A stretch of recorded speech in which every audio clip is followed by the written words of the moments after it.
Hello guys. सो हम लोग statistics का सीरीज कंटिन्यू करेंगे। इस वीडियो में डिस्कशन करने वाले हैं प्रोबेबिलिटी डिस्ट्रीब्यूशन फंक्शन और डेंसिटी फंक्शन के बारे में। अब बहुत सारे टेक्स्ट बुक में प्रोबेबिलिटी डिस्ट्रीब्यूशन फंक्शन और डेंसिटी फंक्शन को एक समान माना जाता है, बट मैं इस वीडियो में आपको क्लियरली बताता हूं जब भी आप प्रोबेबिलिटी डिस्ट्रीब्यूशन फंक्शन को आप कैसे डिफरेंशिएट कर सकते हैं डेंसिटी फंक्शन से। और जब भी हम पीडीएफ बोलते हैं, पीडीएफ बोलेंगे हम लोग, बहुत सारा चीज जगह में हम देखेंगे, प्रोबेबिलिटी मास फंक्शन के बारे में भी सुनेंगे। तो इन दोनों के बीच में क्या डिफरेंस है, at the end of the day हमेशा याद रखिए जो प्रोबेबिलिटी डिस्ट्रीब्यूशन फंक्शन है ना, उसके भी बहुत सारे टाइप्स होते हैं। पहला टाइप, और प्रोबेबिलिटी डिस्ट्रीब्यूशन फंक्शन क्या डिनोट करता है, basically distribution of a data को डिनोट करता है कि आपका डेटा कैसे डिस्ट्रीब्यूटेड है। ठीक है, तो प्रोबेबिलिटी डिस्ट्रीब्यूशन फंक्शन में जो पहला टॉपिक आता है, जो पहला टाइप है, हम लोग स्पेसिफिकली उसको बोलते हैं प्रोबेबिलिटी डेंसिटी फंक्शन। ठीक है, प्रोबेबिलिटी डेंसिटी फंक्शन। और प्रोबेबिलिटी डेंसिटी फंक्शन को हम डिनोट करते हैं with the help of PDF. तो जब भी पीडीएफ बोलूं, आप प्रोबेबिलिटी डिस्ट्रीब्यूशन फंक्शन नहीं समझना है उसको, but instead probability density function समझना है। अब पीडीएफ के बारे में स्पेसिफिकली पहला जो इंपॉर्टेंट चीज नोट करना है, जब भी आपके पास कंटिन्यूअस रैंडम वेरिएबल होता है, कंटिन्यूअस रैंडम वेरिएबल, तब उसका जो डिस्ट्रीब्यूशन है वो स्पेसिफिकली डिनोट होता है पीडीएफ से, प्रोबेबिलिटी डेंसिटी फंक्शन से। अगेन मैं बोल रहा हूं, प्रोबेबिलिटी डिस्ट्रीब्यूशन फंक्शन का एक टाइप होता है प्रोबेबिलिटी डेंसिटी फंक्शन।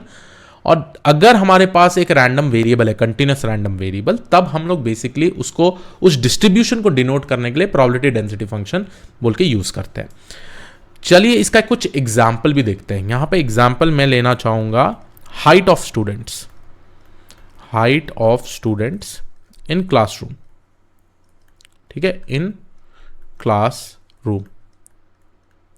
अब जब भी आप हाइट ऑफ स्टूडेंट्स देखते हैं तो हम लोगों को यूजुअली इस टाइप का नोटेशन, इस टाइप का बेल कर्व क्रिएट कर सकते हैं हम लोग। ठीक है, तो ये जो डिस्ट्रीब्यूशन होता है, ठीक है, ये distribution basically probability density function जैसा डिनोट करते हैं, क्योंकि एक्स एक्सिस में यहां पे आएगा height, in the Y axis यहां आता है प्रोबेबिलिटी डेंसिटी।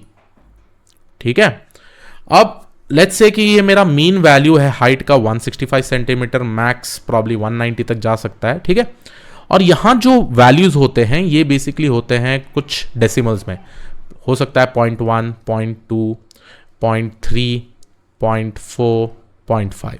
ठीक है, मैं बात करूंगा इस वैल्यूज के बारे में, प्रोबेबिलिटी डेंसिटी क्या होता है, क्योंकि इसका एक डिटेल्ड टॉपिक आएगा नेक्स्ट वाले वीडियो में, जहां पे मैं आपको समझाऊंगा प्रोबेबिलिटी डेंसिटी फंक्शन क्या होता है और प्रोबेबिलिटी मास फंक्शन क्या होता है और ये डेसिमल्स क्या डिनोट होते हैं। बट इस वीडियो में ये चीज समझिए कि जब भी कोई हम कंटिन्यूअस डेटा को, ऐसा डिस्ट्रीब्यूशन को इस डायग्राम में, और ये डायग्राम कैसे आता है, प्रॉब्ली आपको हिस्टोग्राम क्रिएट करना पड़ता है, और जब वो हिस्टोग्राम को स्मूदन करते हैं हम लोग, तो इस टाइप का डायग्राम बेसिकली डिस्प्ले करता है, राइट। तो ये दिखा रहा है how my data is distributed. ठीक है, अब इस सिनेरियो में हम लोग एक चीज, क्या टाइप के प्रॉब्लम सॉल्व कर सकते हैं। अब आपको एक आइडिया दूंगा मैं with respect to probability density function, बाद में हम लोग डिटेली समझेंगे अगले वाले वीडियो में कि ये डेसिमल्स कैसे कैलकुलेट होते हैं, वो सारा चीज। लेट्स से ये मेरा मीडियन वैल्यू है। ठीक है, अब मेरे पास एक क्वेश्चन आ सकता है, what is the probability of a random variable to be less than और इक्वल टू 155। ठीक है, टू बी लेस देन और इक्वल टू 155। अब इस सिनेरियो में जो हम कैलकुलेट करेंगे, 155 कहां आएगा, 155 प्रॉब्ली लेट्स से यहां आता है। तो ये वाले लाइन में हम लोग ये कैलकुलेट करने की कोशिश कर रहे हैं, what is the area under this curve. ठीक है, तो यहां हम लोग क्या कर रहे हैं, यहां हम लोग कैलकुलेट कर रहे हैं एरिया अंडर द कर्व। ठीक है, और ये सारा चीज हम लोग देखेंगे कि कैसे हम लोग कैलकुलेट कर सकते हैं, ये डिनोट कैसा कर सकता है। लेट्स से कि हम बोल सकते हैं कि यहां पे 25% ऑफ द डेटा आ सकता है। ठीक है, तो जो प्रोबेबिलिटी होगा एक रैंडम वेरिएबल का टू बी लेस देन और इक्वल टू 155, 25% हो सकता है। ठीक है, तो इस टाइप के प्रॉब्लम स्टेटमेंट्स हम लोग सॉल्व करते हैं using this PDF, that is probability density function. ठीक है, आपको हमेशा ये याद रखना है। ये स्मूदनिंग कैसा होता है, एक कॉन्सेप्ट है कर्नल डेंसिटी एस्टिमेटर का, जो हिस्टोग्राम को स्मूदन करता है और इस टाइप के वैल्यूज को डिस्प्ले करता है। और हमेशा याद रखिए जो ये वैल्यूज होंगे वो कंटिन्यूअस वैल्यूज होंगे। तो ये एक चीज है प्रोबेबिलिटी डेंसिटी फंक्शन के बारे में।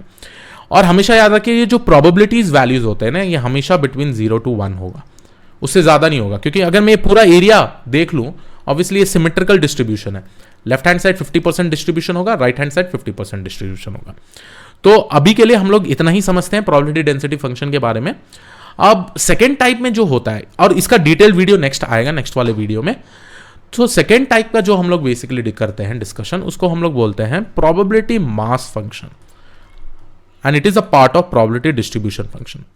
अब प्रोबेबिलिटी मास फंक्शन में होता क्या है, जब भी आपका वेरिएबल्स, आपका जो रैंडम वेरिएबल है, it is a discrete random variable, ठीक है, डिस्क्रीट रैंडम वेरिएबल, तब इस वेरिएबल का डिस्ट्रीब्यूशन दिखाने के लिए हम लोग स्पेसिफिकली यूज करते हैं प्रोबेबिलिटी मास फंक्शन, ठीक है। तो फिर से मैं रिपीट कर रहा हूं, अगर आपको डिस्ट्रीब्यूशन दिखाना है of a discrete random variable, तब आप स्पेसिफिकली दिखाएंगे प्रोबेबिलिटी मास फंक्शन। एक एग्जांपल देख लेते हैं हम लोग, रोलिंग अ डाइस, रोलिंग अ डाइस। अब अगर ये फेयर डाइस है तो हमारे को वैल्यूज क्या आ सकता है, 1 2 3 4 5 6, ठीक है। अब ये चीज याद रखिए, जो ये वैल्यूज है ये कैसे दिखेंगे।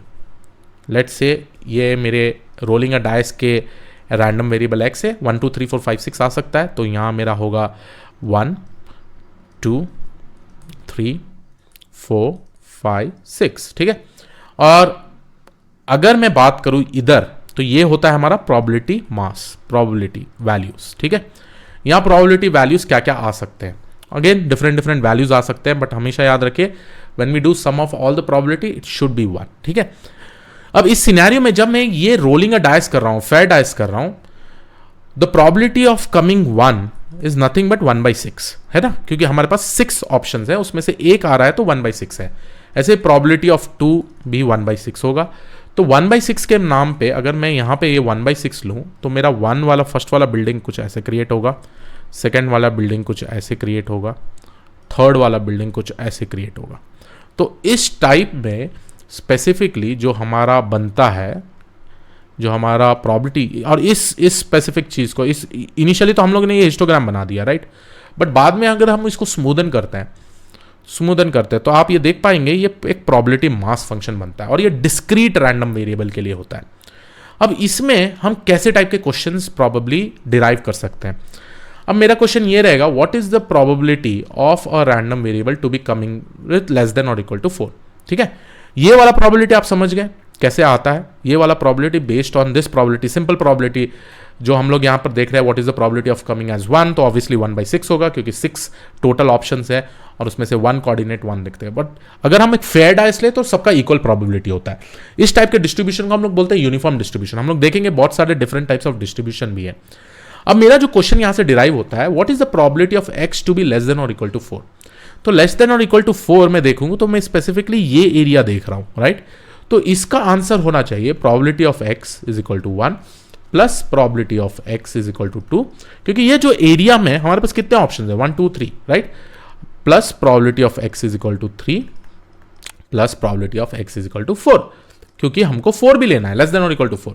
तो इसका जो आंसर आएगा ये बेसिकली आएगा 1/6 plus 1/6 plus 1/6 plus 1/6 which is nothing but 4/6 which is nothing but 2/3। तो मेरा जो प्रोबेबिलिटी होगा वो 2/3 होगा इस स्पेसिफिक प्रॉब्लम स्टेटमेंट को सॉल्व करने के लिए। बट आई होप आप लोगों को ये समझ में आ गया है यहां पे प्रोबेबिलिटी कैसा बनता है। यहां it is based on what you are trying to find out, ठीक है, और हर एक आउटकम का क्या प्रोबेबिलिटी हो सकता है। इस केस में हम लोग देखेंगे अगले वीडियो में ये प्रोबेबिलिटी डेंसिटी कैसे कैलकुलेट होता है। हम लोग यूज करते हैं कुछ ग्रेडियंट फंक्शन, ठीक है, ग्रेडियंट फंक्शन। उसके लिए आपको समझना पड़ता है एक और डिस्ट्रीब्यूशन जिसको हम लोग बोलते हैं क्यूमुलेटिव डिस्ट्रीब्यूशन। वही है थर्ड टाइप ऑफ डिस्ट्रीब्यूशन जो प्रोबेबिलिटी डिस्ट्रीब्यूशन का पार्ट है, ठीक है। तो थर्ड टाइप में हम लोग स्पेसिफिकली डिस्कशन करते हैं क्यूमुलेटिव डिस्ट्रीब्यूशन, और मैं आपको एक आइडिया भी दे दूंगा क्यूमुलेटिव डिस्ट्रीब्यूशन का क्या है। बाद में हम लोग क्या करेंगे ना, इसको कंपेयर करेंगे, एक PDF function, probability density function का क्यूमुलेटिव फंक्शन कैसा बनता है और एक प्रोबेबिलिटी मास फंक्शन का क्यूमुलेटिव फंक्शन कैसा बनता है। तो ये रहा मेरा क्यूमुलेटिव डिस्ट्रीब्यूशन फंक्शन, ठीक है, और इसको हम लोग बोलते हैं सीडीएफ।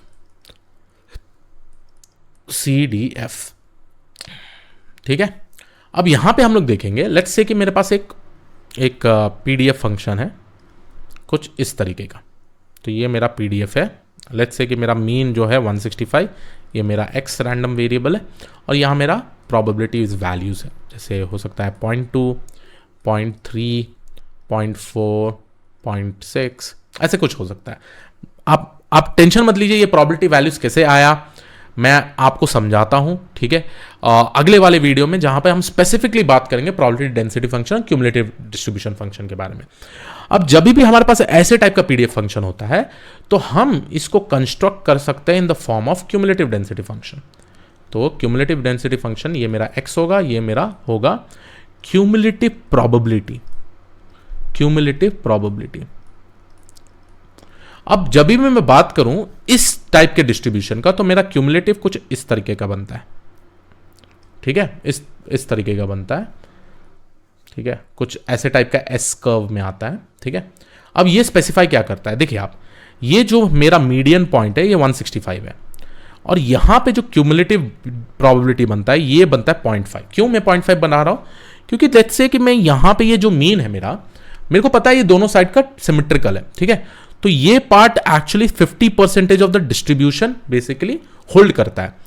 अब देखिए क्यूमुलेटिव में क्या हो रहा है, हम लोग जब इसको समेशन करते जा रहे हैं ना, अगर मैं वही सेम मीन का वैल्यू इधर प्लॉट करूं तो यहां पे हमको दिख रहा है जो ये एरिया अंडर द कर्व है ना वो स्पेसिफिकली मेंशन हो रहा है इस फॉर्म में, ठीक है। क्यूमुलेटिव से आपको पता चल रहा है कि कितना exactly area under this specific curve है, कितना डिस्ट्रीब्यूशन इसके अंदर, ये एरिया के अंडर है, और वो वाला चीज यहां पे आपको दिख रहा है, ठीक है।